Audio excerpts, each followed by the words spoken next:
Well, short trick series में number 3 पर लिखा हूं सेंटर ऑफ मास। एक्चुअली मैंने नंबर 1 पे लिया था motion under gravity, line of gravity, फिर प्रोजेक्टाइल। हालांकि बीच में फ्रिक्शन, एनालाइम ये आता है, रिलेटिव मोशन, लेकिन उसको हम बाद में लेंगे।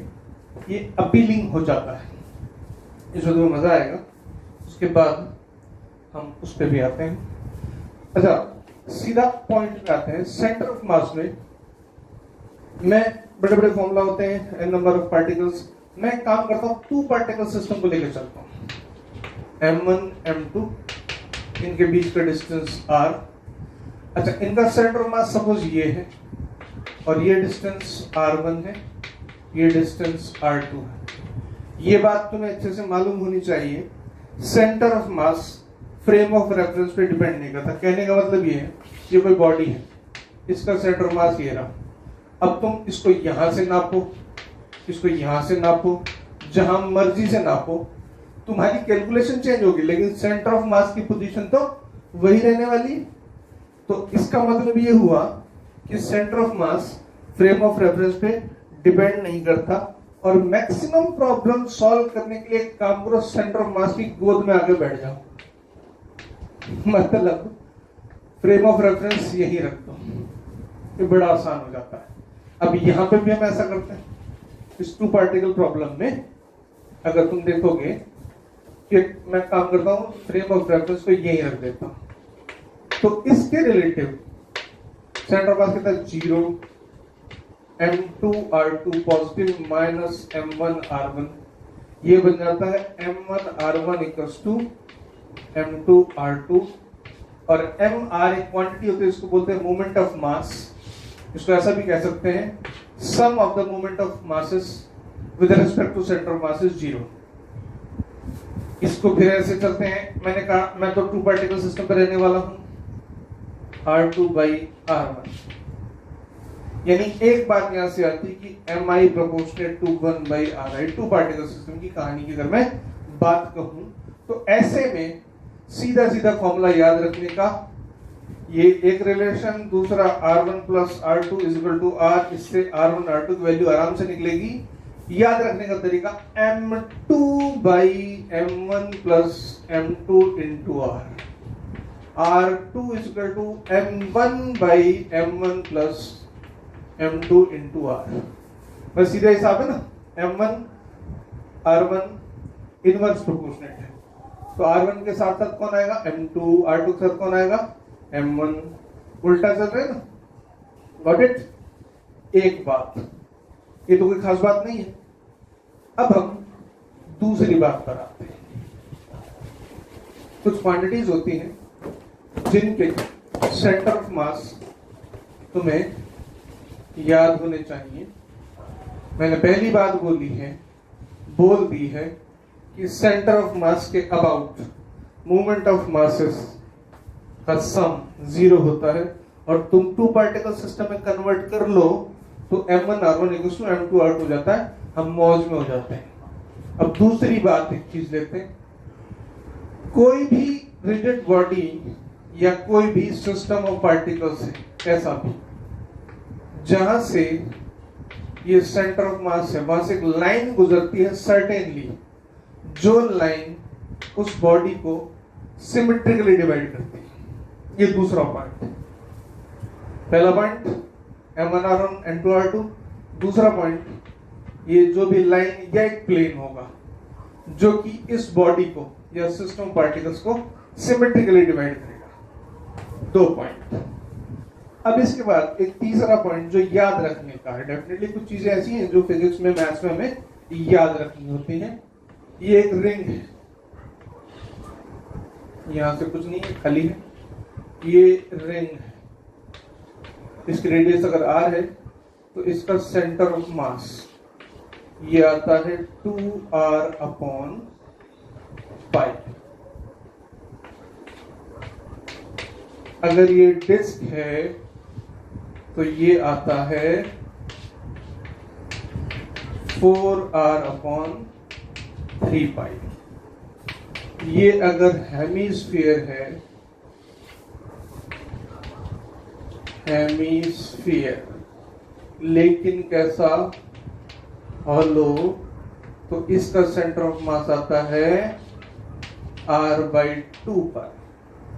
इंटरेस्टिंग। और अगर ये हेमीस्फीयर जो है, हेमीस्फीयर है लेकिन सॉलिड है, तो इसका आता है सेंटर ऑफ मास, यहां से, ध्यान देना हम हर जगह यहां से मेजर कर रहे हैं, इस पॉइंट से। ये आता है 3r/8 पर। ऑडिट, यहां तक बात होती होती है।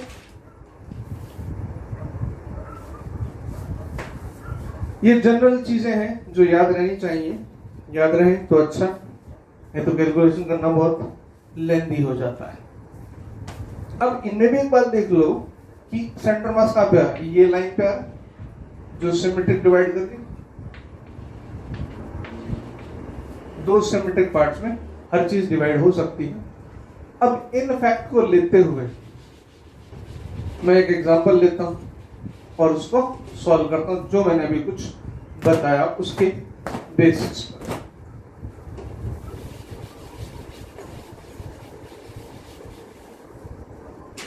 देखो एक एग्जांपल लेते हैं। ये एक डिस्क है और इसके ऊपर एक स्क्वायर प्लेट, इसकी साइड है 2a। तो ये जो डिस्क है, डिस्क की रेडियस कितनी होगी भाई, डायमीटर 2a, रेडियस हो गई a। अब कहा जाए तुमसे कि इस सिस्टम का सेंटर मास फाइंड आउट करो किसी पॉइंट के about, that's not an issue. तो सबसे पहले काम करते हैं, ये मान लेते हैं m1 और ये m2। अब ये 2D ऑब्जेक्ट है, तो m1 proportionate to area, area कितना 2a², m2 proportionate to πa²/2। Circle का पूरा एरिया होता है πa², ये आधा है तो πa²/2 हो गया। तो यहां से क्या करो, रेशियो निकाल लो, m1/m2। वैल्यू निकालने की भी जरूरत नहीं है, ये हुआ 4a², ये हुआ πa²/2, 4a² πa²/2, 8/π। Got it? 2a into 2a और πa²/2। ठीक है, ये काम हो गया। यहाँ से m1/m2 का रेशियो निकालने वाले। अब एक काम करते हैं, ये लाइन साफ साफ दिख रहा है, सिमेट्रिक डिवाइड कर दिए, सेंटर ऑफ मास लाइन तो यही कहीं पे करेगा। अब एक पॉइंट पकड़ लो, इस पॉइंट को नाम दे दो O। यहां से इसका जो सेंटर ऑफ मास आएगा वो कहां पर आएगा, ये डिस्टेंस कितनी हो जाएगी भाई, ये तो साफ साफ दिख रहा है A। और अभी मैंने बताया था ये डिस्क है, तो इसका सेंटर ऑफ मास, इसको C1 बोल देता हूं, इसको C2। ये कितना आएगा भाई, अभी बोला 4r/3π। इसको बोल दो R1, इसको बोल दो R2। अब सेंटर मास जहां कहीं भी है, सेंटर ऑफ मास जहां कहीं भी है, वहां से R1 R2 बराबर होंगे। इसको हम ऐसे सॉल्व करते हैं, बराबर। जल्दबाजी में बच्चे ये गलती कर जाते हैं। Got it? मैंने बोल दिया R1, तुमने मान लिया, R2 तुमने मान लिया। शॉर्ट ट्रिक के चक्कर में कई बार हम इतने शॉर्ट हो जाते हैं कि हम गलती कर जाते हैं। मैंने जान के गलती की है, ऐसा नहीं है। अब इसको R1, इसको R2 नहीं बोलना है। इन दोनों के बीच का डिस्टेंस हो गया a + 4a/3π। मैंने R लिख दिया था। अब ये 2 पार्टिकल सिस्टम हो गया, ये m1, ये m2, और इनके बीच का डिस्टेंस जो r है, वो r कौन है, a + 4a/3π। R1 R2 तुमको डिसाइड करना है। हमने तो सेंटर ऑफ मास को गलती से ले लिया था, ये मिस्टेक होती है बेटा, ध्यान रखना। हमेशा शॉर्ट ट्रिक का जादू लेके चलने का नहीं। शॉर्ट ट्रिक के चक्कर में बच्चे कई बार गलती करते हैं और बहुत ही इररिलेवेंट सी मिस्टेक कर जाते हैं, वैसा करने का नहीं।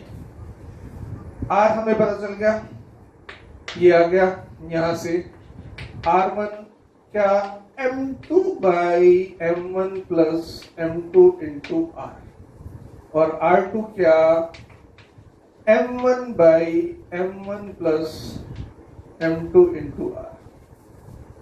अब मैंने रेशियो क्यों लिया था? देखो रेशियो कितना था 8 by pi M1 by M2।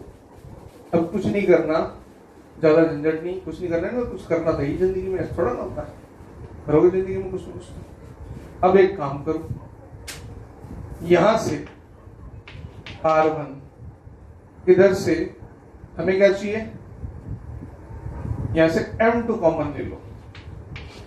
M2 common लिया, नीचे M1 by M2 plus 1 into R। M2 M2 cancel, R1 हो गया, R कितना था, ये रहा A प्लस 4A अपॉन 3 पाई और ये कितना आया था 8 बाई पाई प्लस 1 बराबर। तुमने कई बार आंसर देखने में बड़े अजीब गरीब से होते हैं, पाई नीचे आ रहा, ऊपर आ रहा है, ऐसा आ रहा है, वैसा आ रहा है, ऐसे आ रहा है। कितना टाइम लगा घड़ी में देख लो सॉल्व करने में। अगर हमें क्लियर है तो 1 लाइन 2 लाइनर क्वेश्चन है। एक बात, अब मैं चौथी बात पर आता हूं। चौथी बात में क्या होता है, ये कई बार ऐसे सवाल होते हैं कि हमने मास रिमूव कर दिया कहीं से, तो सेंटर ऑफ मास कहां पहुंच गया, कैसे हो गया। तो पहले एक काम करते हैं, ये मास रिमूवल जो है इसकी कहानी समझते हैं, क्या है ये मास रिमूवल। देखो ये एक ऑब्जेक्ट है कोई भी, इसका मास है m0, इसमें से कोई मास m हम बाहर निकाल लेंगे, ठीक है भाई।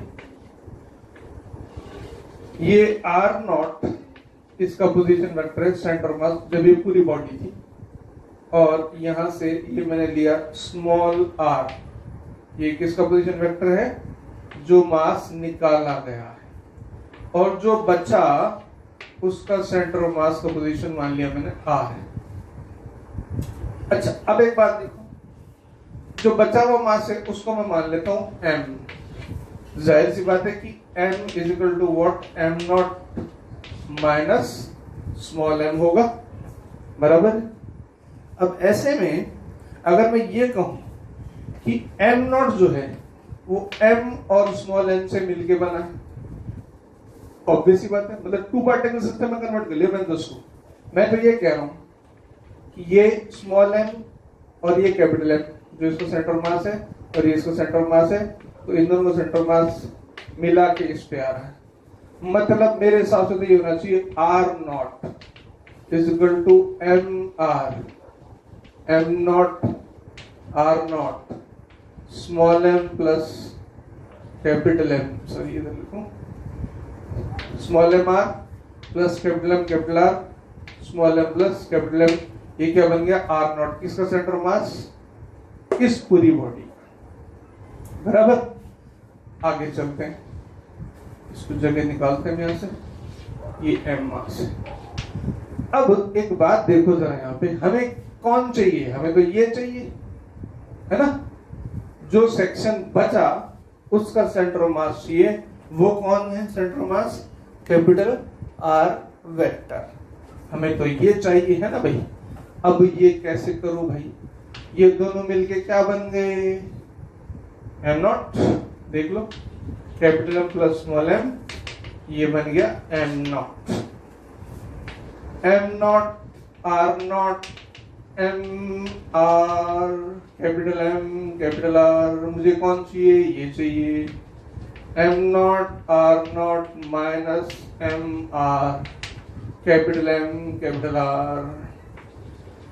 M not R not minus M R upon M is equal to R. अच्छा, इसको ऐसे लिख लूं, M not R not minus M R upon M not minus M. देखो सेंटर मास कितना अच्छी चीज है ना, कितना ईमानदार आदमी है। सिमेट्रिक है, एडिशन में भी सब्ट्रैक्शन में भी मजेदार चीज है। रिमूवल में भी उसने कह दिया निकाल दो तो भाई माइनस कर दो। तो ये एक सीधा सीधा फॉर्मूला हमारे पास आ गया। फॉर्मूला क्या आ गया मास रिमूवल का भाई, कि हमारे पास कोई मास है एम नॉट, उसका सेंटर मास है आर नॉट, उसमें से मास निकाला स्मॉल एम, उसका सेंटर मास है स्मॉल आर वेक्टर। बचा हुआ सेक्शन उसका सेंटर मास मान लिया कैपिटल आर। तो एम नॉट आर नॉट में से एम आर घटा दो और नीचे स्मॉल एम नॉट में से स्मॉल एम घटा दो। अच्छा, कई बार समस्या होती है 2D ऑब्जेक्ट दिया होता है, जैसे पिछला क्वेश्चन मैंने लिया था, तो 2D ऑब्जेक्ट में मास प्रोपोर्शनेट टू एरिया होता है, 3D ऑब्जेक्ट में मास प्रोपोर्शनेट टू वॉल्यूम होता है। तो कोई बात नहीं, हमें मास ना दिया हो, वॉल्यूम दे रखा हो, तो हमें मास निकालने की पूरी की जरूरत नहीं है। हम एक काम करें, यहां जब हम मास लिखेंगे तो area into density, area into density, density density सब जगह से कैंसिल हो जाएगी। तो उसको लिख सकते हैं ए नॉट आर नॉट माइनस, छोटा ए लिखूं अच्छा लगेगा ना, small A R upon A not minus A. Same ये 2D का मामला हो गया, सेम 3D का मामला, V naught R not minus small V R, V naught minus small V. बराबर बात, फैंटास्टिक सा हमारे पास फॉर्मूला आ गया, इस फॉर्म में, इस फॉर्म में या इस फॉर्म में। अब एक सवाल करते हैं।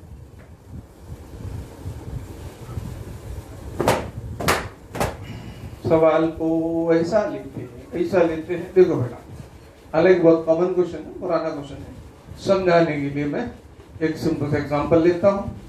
कॉम्प्लेक्स एग्जांपल्स की मैं एक सीरीज अलग से निकालूंगा, इसमें कॉम्प्लेक्स प्रॉब्लम्स को कैसे इजी सॉल्व किया जाए। देखो, सपोज करें डिस्क है, कौन है, डिस्क है, ठीक है बेटा। अब डिस्क की जो रेडियस है वो है मैंने 4a, ठीक है। ये बोल दिया कि यहां से इसमें से एक छोटी सी डिस्क हमने निकाल ली, क्या कर ली, निकाल ली, ठीक है बेटा। और जो निकाली उसकी रेडियस a है, और इसके रेफरेंस में ओरिजिन, ये मैं ओरिजिन ले लूं तो इसके रेफरेंस में इसके सेंटर की पोजीशन ये हो गया C, इसकी पोजीशन है 2a 2a। अब तुमसे पूछा कि भाई जो बचा हुआ सेक्शन है उसका सेंटर मास कहां पे आएगा। तो दो तरीके हैं। पहला मेथड तो जो मैंने अभी बताया उसको सीधा सीधा लगा ले। तो भाई आर नॉट कितना है, 0,0। आई होप तुम ये मेथड समझते हो, पैटर्न 0 आई कैप 0 जे कैप की जगह में 0,0 लिख देता हूं। स्मॉल आर कितना है बोलो तो 2a and 2a, 2a, 2a। अच्छा, अब जरा बात करो, m naught proportionate to pi into 4a square, small m proportionate to pi a square. तो m नॉट अपॉन m ये कितना आ गया 16, बराबर। बचा हुआ सिस्टम, बचा हुआ दुनिया में जो कुछ होता है, m naught R not minus m R upon m naught minus m। हमें क्या दिया है, m नॉट माइनस m, बाकी सब कुछ मालूम है, रेशियो दिया है, वैल्यू निकालने की जरूरत नहीं है। एक काम करो, नीचे से और ऊपर से स्मॉल m बाहर ले लो।